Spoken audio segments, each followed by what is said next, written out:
नमस्कार मित्रांनो, आपल्या गोठ्यामधल्या गायी दुधाला का वाढत नाही त्याच प्रकारे आपले जनावर वेळेवरती हिटवर का येत नाही.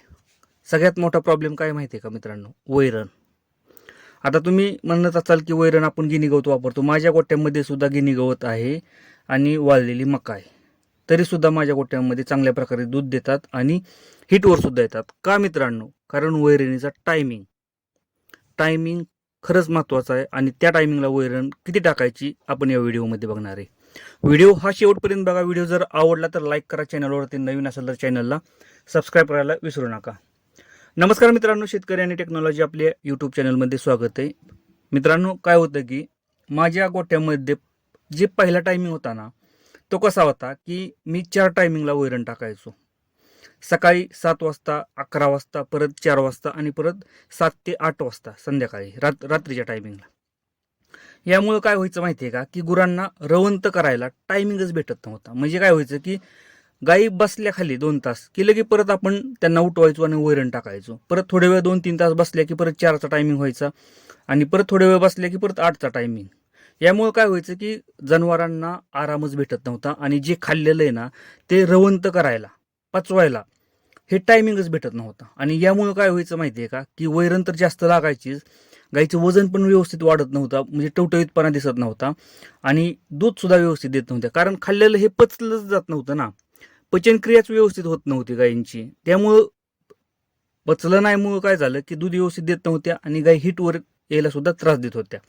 म्हणून आपण बदल काय केला की 2 टायमिंग वैरण आणली. आता माझ्या पण डोक्यामध्ये प्रॉब्लेम काय यायचा की सकाळी समजा आपण एकदाच वैरण टाकली 2 पाट्या, तर 11 वाजता गाई ओरडतील किंवा दिवसभर गाई ओरडतील की आपण दिसलो की गाई ओरडणार.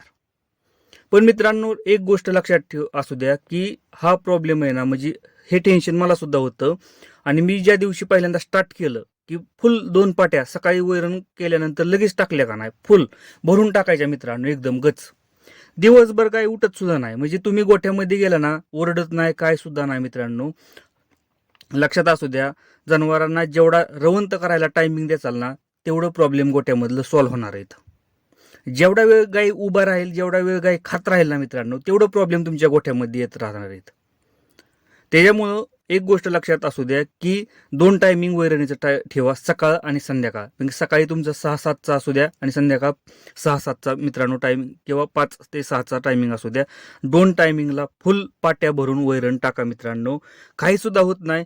पहिल्यांदा 1-2 दिवस एखादी गाय ओरडल, पण मित्रांनो 2 दिवसानंतर सवय लागून जाते आणि व्यवस्थितपणे गायी तो खाल्लेला चारा आहे ना पचवायला सुरुवात करतात. एकदा टाकून बघा मित्रांनो तुमच्या गोठ्यामध्ये. फक्त एकच गोष्ट काळजी करायची की वैरण पोट भरून पाहिजे. पोट भरून म्हणजे जे पाटे आपण 11 वाजता टाकत होतो ना, तीच पाटे मित्रांनो आपल्याला 7 वाजता सकाळी टाकायची. म्हणजे फुल भरून 2 पाटे आपल्याला एकदाच टाकायच्यात आणि फुल भरून पाट्या आपल्याला संध्याकाळी एकदाच टाकायच्यात. म्हणजे सकाळच्या 2 पाट्या असतील तुमच्या किंवा संध्याकाळच्या 2 असतील, त्या एकदाच टाकायच्यात.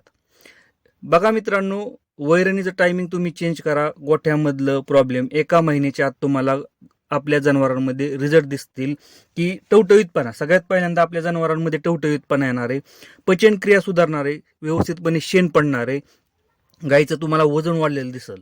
कारण गाई दिवसभर रवंत करतात आणि रात्रभर रवंत करतात. यामुळे दुधामध्ये सुद्धा वाढ होते आणि गाई हिटवर सुद्धा येतात मित्रांनो. म्हणजे नॉर्मली आपल्या गोट्यामध्ये एवढं जर बदल केलं, आणि मोठ्या गोट्यांमध्ये तर आपल्याला माहितीच आहे की 2 टायमिंगच वैरण टाकतात. आपल्या जिथं आपलं 8-10 जनावरांचं गोठं आहेत ना, तिथंच आपण जास्त मिजाशी चालतात गुरांमध्ये, जनावरांमध्ये. पण मित्रांनो, एक गोष्ट लक्षात असू द्या की खरंच मित्रांनो 2 टायमिंग वैरण तुम्ही टाका. बघा गोठ्यामधलं किती प्रॉब्लेम सॉल्व्ह होतात मित्रांनो. त्यामुळं हळूहळू का होईना गोठ्यामध्ये चेंजेस करत राहावा, बदल करून बघत जावा. कारण गोठ्यामध्ये बदल करणं गरजेचं आहे. जोपर्यंत आपण बदल करत नाही ना, तोपर्यंत आपल्याला समजत नाही की आपल्या गोठ्यामध्ये सक्सेस कसा मिळेल. मित्रांनो, व्हिडिओ जर आवडला तर लाईक करा. चॅनलवरती नवीन असेल तर चॅनलला सबस्क्राईब करायला विसरू नका. धन्यवाद.